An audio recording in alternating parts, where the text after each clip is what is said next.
end up on the floor?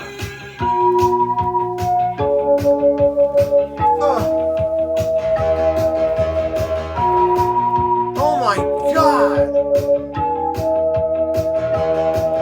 How in the hell? Is this place what I think it is?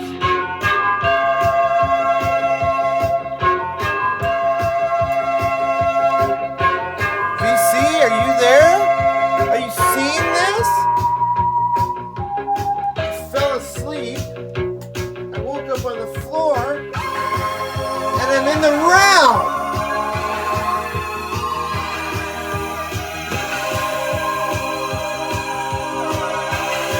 I remember making a wish. I fell on the floor, unconscious.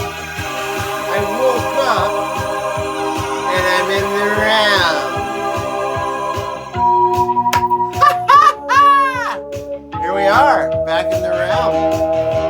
Welcome once again, my friends, to Cosmic Vinyl. I'm Brian, and I'm having a Miller. Cheers, Vinyl Richie. I know you like the Miller. Vinyl Richie works for Miller. Dude, I'm in the realm. Let me turn this shit down. What the?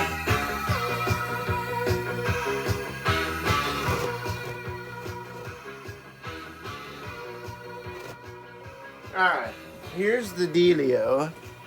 I mean, while we're here, we might as well look at some records, right? Might as well have a good time. This chair's still not any more comfortable than it was a year ago. Just gotta breathe it in for a minute. Still smells really pink. Alright, well, what you were listening to there is just a little, instrumental on this record here, Men Without Hats, folk of the 80s. I actually like Men Without Hats. You know, they take a kind of a beating as far as 80s bands go. But I really like Men Without Hats. I love the song Safety Dance. I don't give a shit what anybody else thinks of me because I love it. But yeah, I dig their like synth pop. So I think my friend out there in Dan's Vinyl channel will probably agree with me, won't you, Dan? Will you back me up, Dano? Help me out, brother. Anyway, that's what we're listening to back here.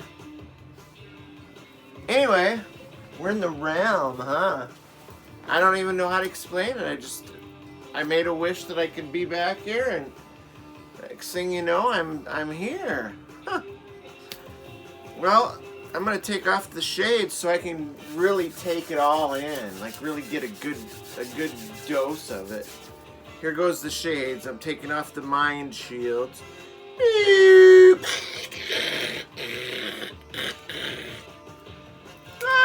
too bright. It's too bright again. There you go. I can't see it. What? What am I going in the realm? Oh, thank you, Jesus. Thank you, Jesus. Look at that. Let's check it out. A little new improved. Got a new that's the old lava lamp. There's the new lava lamp right there. All right, let me get myself comfy here. Let's look at some records. Hell with it, right? Might as well look at some records. Cheers to y'all out there in YouTube land and the vinyl community and whoever else decided to pop by. That's tasty. I hope the light is okay in here because I don't have all the lighting I had. We're gonna go with it. Alright, first things first, and I'll talk more about that Men Without Hats record another time, but still too loud for me. I've been on like a real big power pop kick lately. I've been watching some other channels and stuff, and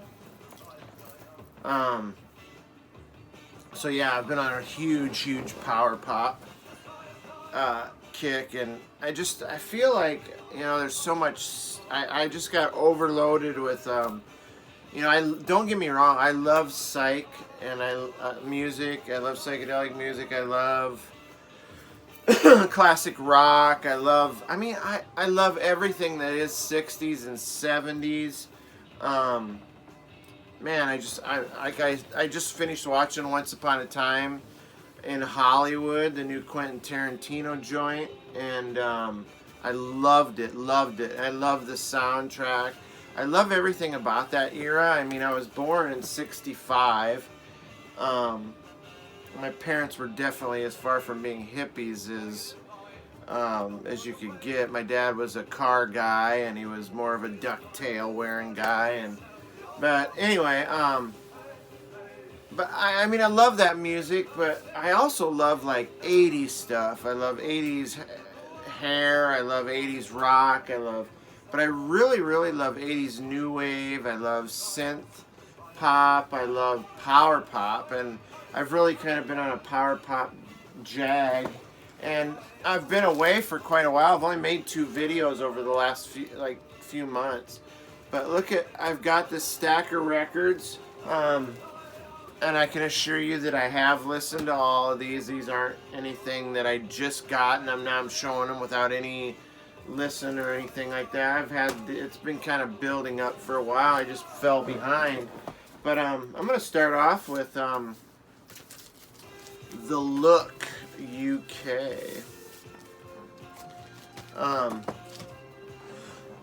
Sorry, folks. The Look UK.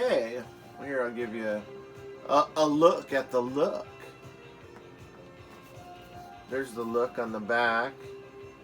As you can see, this cover at least was pretty well used. I mean, I assume it was in and out and has a lot of ringware. I assume they got their money's worth out of it, and now I'm gonna get my whatever $5 or whatever I paid for it out of it. And I'm just gonna say the look is there. I mean, the look has the look that I was looking for. I hope I don't say look too many times, but they're not quite what I was looking for in a sound. They're a British pop band. They're originally named The Creed. And the hit on this is called I Am the Beat. This came out in 1980. I actually like that song. Somebody put the hype sticker right on the album, but that's okay. It doesn't matter. But I Am the Beat is the opening track on side 2, and I actually really, really dig that song. So, but the lead singer, his name is Johnny Whetstone. That's Johnny right there. The look is the name of the group is a reference to the British 1960s model Jean Shrimpton. I mean, if I was a model, this would be my look. Maybe not. I don't know. Anyway, who doesn't like 60s models though, right? I mean, woohoo! Woohoo! Anyway, where was I going with this? Oh, okay. Yeah, this is a heavy dose of Hammond organ here, and it's definitely British. The vocals, Johnny Whetstone. There's no mistaking. It's very British. This is okay, I guess, at best.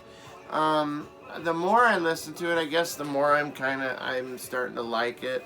I don't like to use the term grower, even though I believe that an album can grow on someone.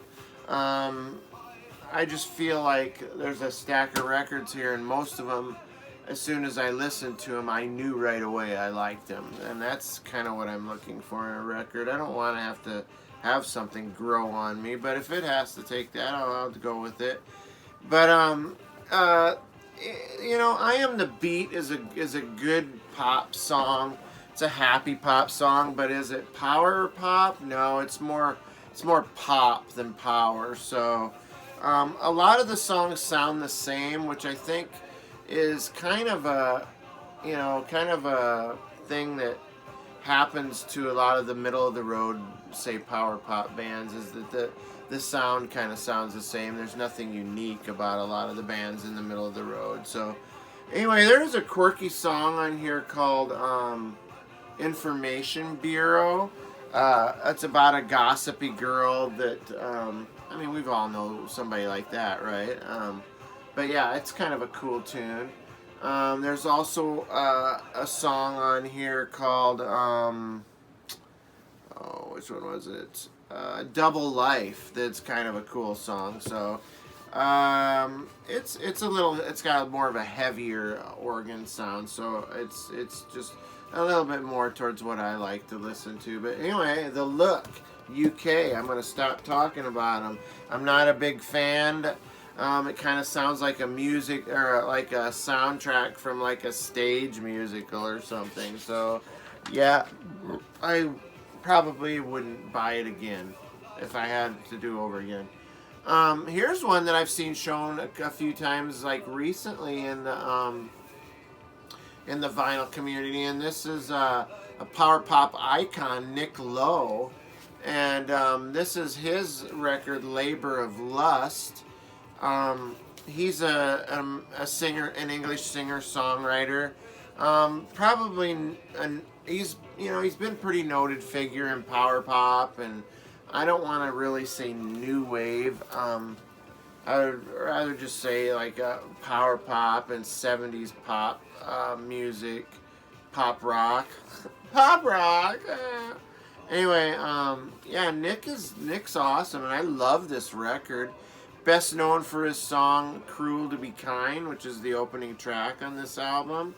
I remember that song when I was probably like in junior high when that song came out, and I just remember it to this day. And every time I hear it, I do have like fond memories of the time back then. So yeah, it's just, you know how you're attached to certain songs you hear, even though it might not have been your favorite songs, but it takes you back to a certain time, and that's what this does for me. Man, I'm telling you, his look right there is not very. This is not a flattering cover. He looks a little rough. I don't know what you guys think there, but I feel like he looks like he's been doing too many drugs or something. You know, I feel like I don't have enough light here. Let me try something. I don't know if that's gonna help or not. Hey, my Piggly Wiggly blanket fell off. It'll probably fall off again when I sit out. I'm wasting a lot of time here, aren't I, BC? But anyway, yeah, I think maybe if they wanted to use a better picture, it would have been like this, or maybe this, and the inner sleeve. I love the green and pink color there, but yeah, I am really digging this album. I mean, like when I was younger, I didn't have the record. I only had like, the single, "Cruel to Be Kind," but "Cracking Up" is just a great tune. I mean, the big kick, Plane's great. I mean, the whole, I really, really am enjoying this album. Highly recommend it. It's funny, he was in the band Rockpile with Dave Edmunds, and this is the same band that was Rockpile, and Dave Edmunds' first solo album was all the same guys too. So basically, this is a Rockpile record. I mean, it's got all the same personnel. Dave Edmunds' album has all the same personnel, and the Rockpile record has all the same personnel. So I mean, it's kind of a strange connection. I mean, it's all guys from like the Stiff record label stable. Actually, speaking of Stiff, Nick Lowe wrote the song "What's So Funny About Love," "Peace, Love, and Understanding" for Elvis Costello, another power pop icon, by the way. This guy has also a Johnny Cash. He's like the 6 degrees of Johnny Cash. Of Nick Lowe. He's somehow connected with the Carter Cash family, as he married, I believe he married, let's see, into the Carter Cash family. Johnny Cash even recorded one of his songs, so yeah, pretty cool. I love, my songs on this obviously are Cruel to Be Kind. I love Cracking Up. I also love a song called Switchboard Susan, so check out if you like some kooky tunes and some cool stuff. It's power pop, but it's not like jangly power pop, although Cruel to Be Kind, you might think so. But it's more like power pop if it was done by, say, like a Dire Straits. It's kind of like that, a lot of the songs. So, great record there, Niccolo Labor of Love. I'm telling you, there's no grails here, so if you're not digging, you can drop, but I don't think you should, because it's going to be fun. I mean, we're hanging out, people. I mean, we're in the realm. Come on, give it up! This is a record that also takes me back to a time because of a certain song. This is Al Stewart, The Year of the Cat. It's the title track that actually takes me back, the song Year of the Cat. Again, kind of back to the same era as the Cruel to Be Kind song. So, but yeah, Alastair Ian Stewart, the full name of our friend here. I think this is a gatefold, if I'm not mistaken. Just has the guys in his group there, and I mean, this is stiff. It hasn't been over. It's pretty. You know, I see these around, but they're usually beat to shit. This is probably the best copy I've seen, so I grabbed it. It's got the lyrics in there, and of course all the credits and stuff. But yes, I love this. He's a British singer-songwriter. Kind of, it's more like a folk rock. He's best known for the hit off of this, which is The Year of the Cat.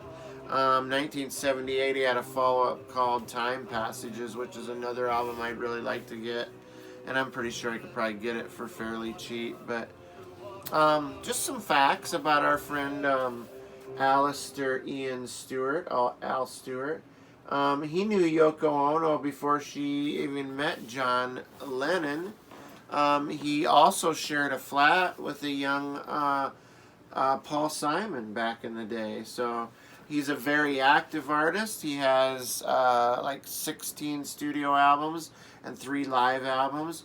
He also bought his first guitar from future Police, the band Police, the guitarist Andy Summers. So just some trivia. You know, you get a little trivia when you, with Cosmic Vinyl, you get a little extra. You get the trivia stuff. So, you know, that's another reason to tune in.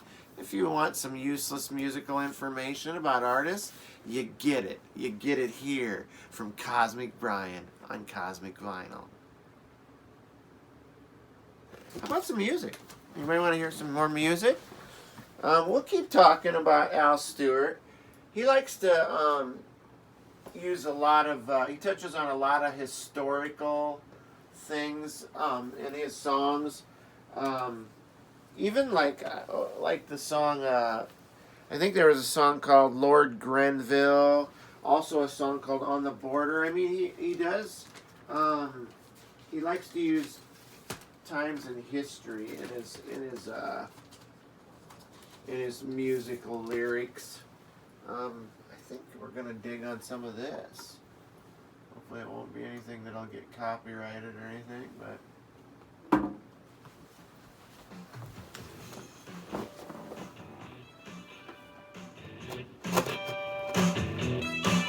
when she walked in the room, you could think from a strong perfume. yeah. She said her name was Little Todd Rundgren's Utopia. But anyway, moving on with the Time Passages, or not Time Passages, Year of the Cat. I have a funny story to tell about this record cover. I remember seeing this right here, this like a cat mask.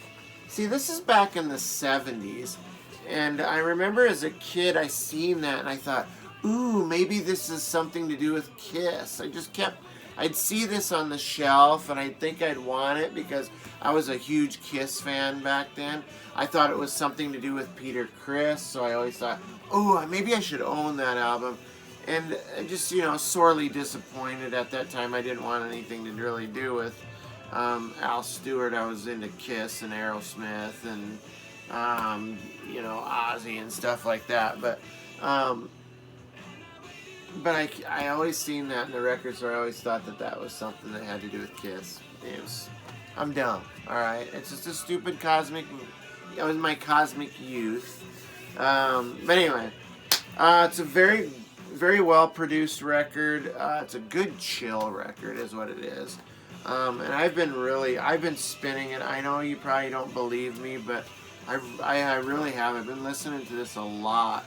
If I want to come home from work and just get the chill going and just relax, this is the guy, Al Stewart. It's amazing. Moving right along, since we got the Utopia that I just put on, this is Todd Rundgren and his band Utopia.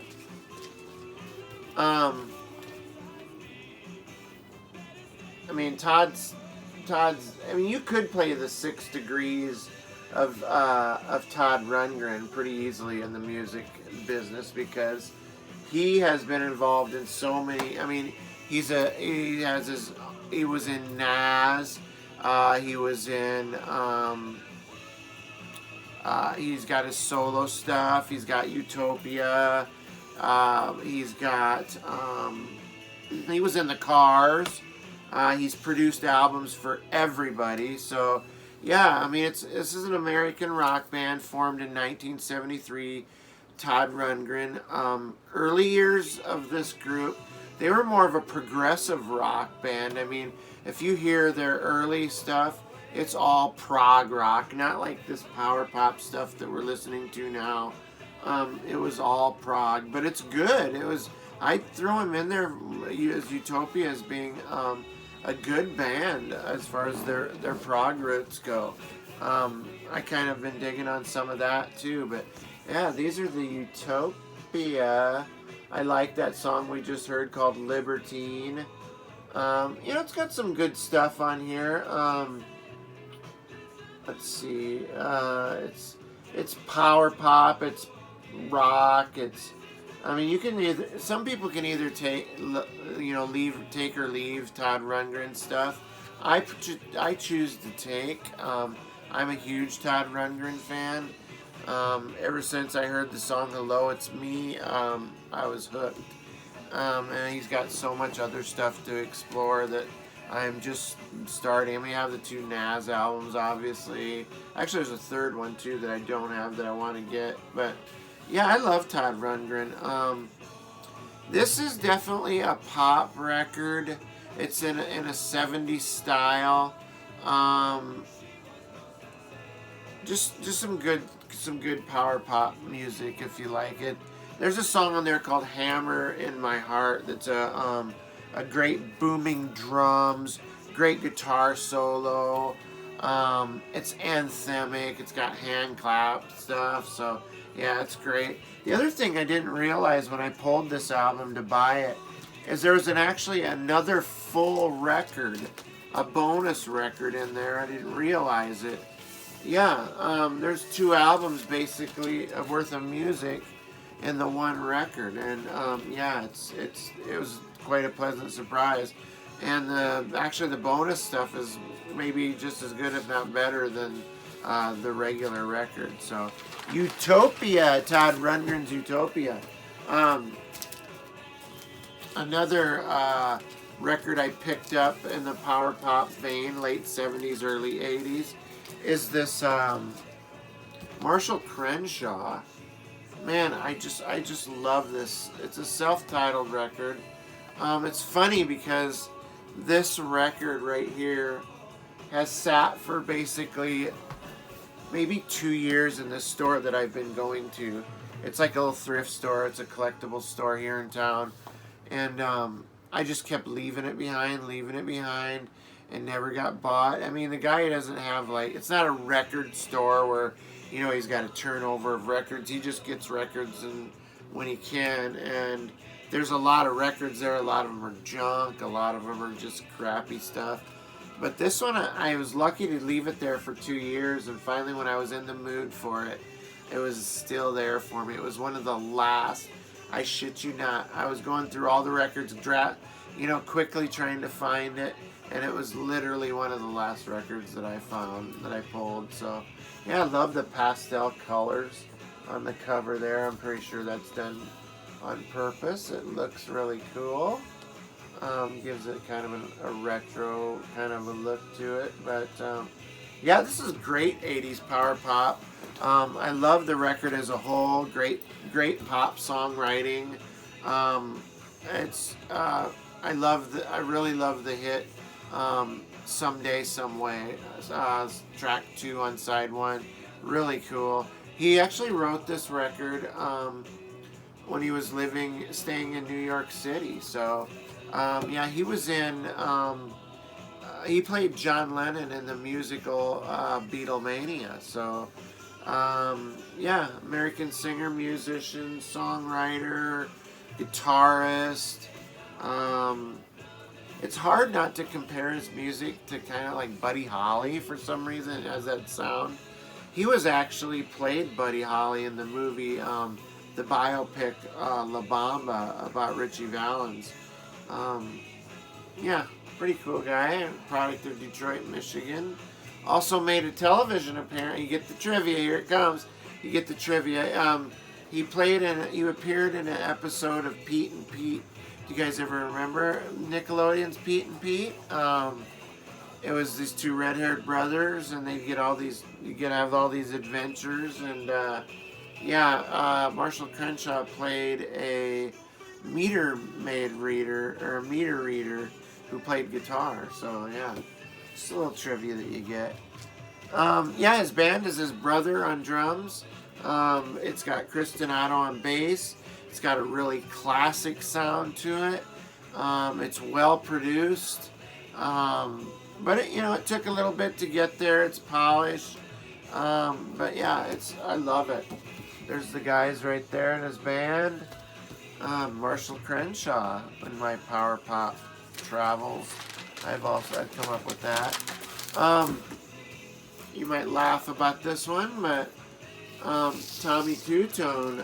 I dig Tommy Tutone. I always liked the song 8675309. Jenny, I Got Your Number. Everybody's heard it. It's kind of a one-hit wonder status. It's also kind of a novelty song. But this record has so much more to offer than just that song. Tommy Tutone was a power pop band. 1981. Of course, you know the hit.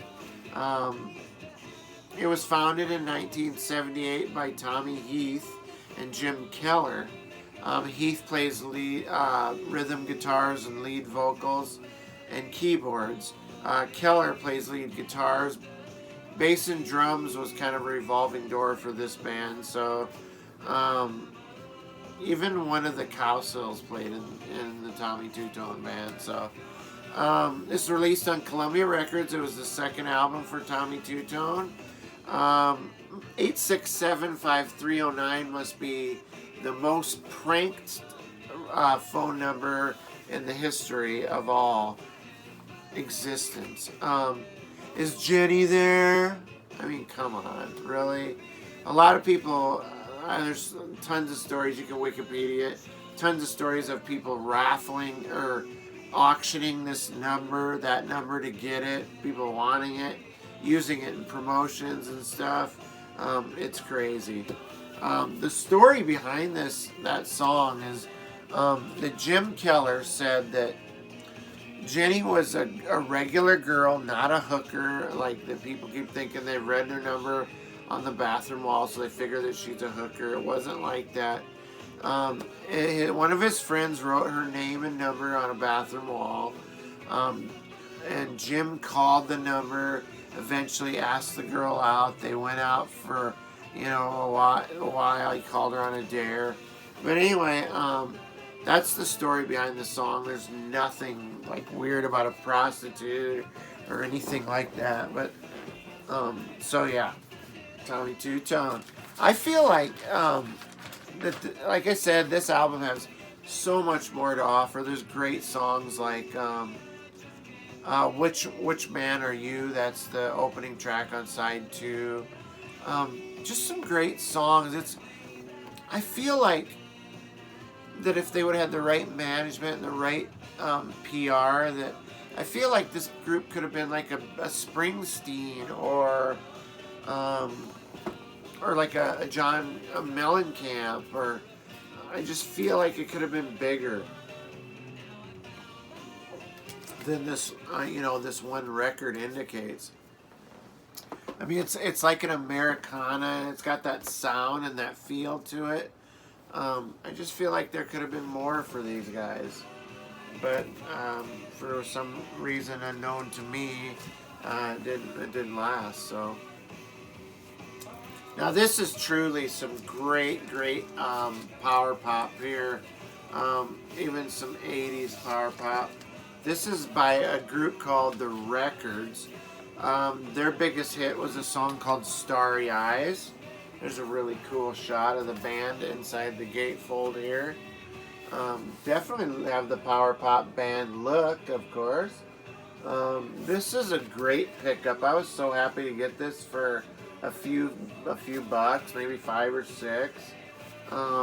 Yeah, British power pop band, formed in '78. Very British invasion influenced. The Beatles, Kinks, but also has some influences of some early power pop stuff like Badfinger, Raspberries, and Big Star. I mean, all that. I get all that from this record. This is great. It's very hooky.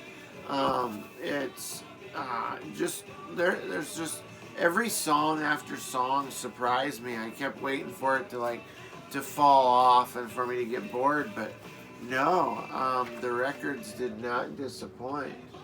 And yeah, I totally dig it. I will be spinning it a lot. They actually wrote a song for the Mercy Beat group, The Searchers, for their 1979 comeback record. You get the trivia. You get it here at Cosmic Vinyl. It's too bad the band did have a short-lived career, I believe, but we do still have this opus, though. So, but I think the main guys are both have passed away. So, but very cool record, very great sound. I just really dig it. It's like I said, very hooky and a good pop, and as a good pop record should be. So, The Records. Speaking of records, we've come to the last one that I'm going to show today. I do have, like I said, a pretty good stack. I'm not going to show them all. I'm going to do another, like a part 2 thing. This is not a power pop record. This is just a good old roots rock and roll record right here. This is another one that I happened upon in that same store that I picked up the Marshall Crenshaw. They got this original copy of Lonnie Mack, the Wham of that Memphis Man. And a wham it is for sure. This record is the shit right here. This guy can play. He can sing. I mean, I'm all the racist stereotypes aside. This cat is the blackest white guy I've heard on recording, and probably that I've ever heard. And I mean, woo, as my friend Eric Weinbender would say. Yeah, this is great. I really dig this. Look at these guys. I mean, you can see these guys look like squares in their shirts and even their names. Marv Lieberman, Ron Grayson, Wayne Bullock, Truman Fields, Irv Risotto. I mean, these guys don't sound like rockers, right? But man, I'll tell you what. I'm trying to get a light, but I don't have any good lighting in here. Probably see it better like this. But yeah, Lonnie Mack. Look what he's leaning on there. Yeah, you got it. That's a friggin' flying V. This record was like when did this record? 1963. And this guy's guitar of choice is a flying V. I mean, come on. This is old roots rock and roll played on a vinyl or on a flying V by these cats in their square suits. Yeah, this record epitomizes the blue-eyed soul sound. This guy should have been the next like Elvis or whoever, but I feel like this just did not get its due, and I'll tell you why. As luck would have it, this record was released just a few weeks before being completely overshadowed by a cataclysmic event that happened in our country at that time.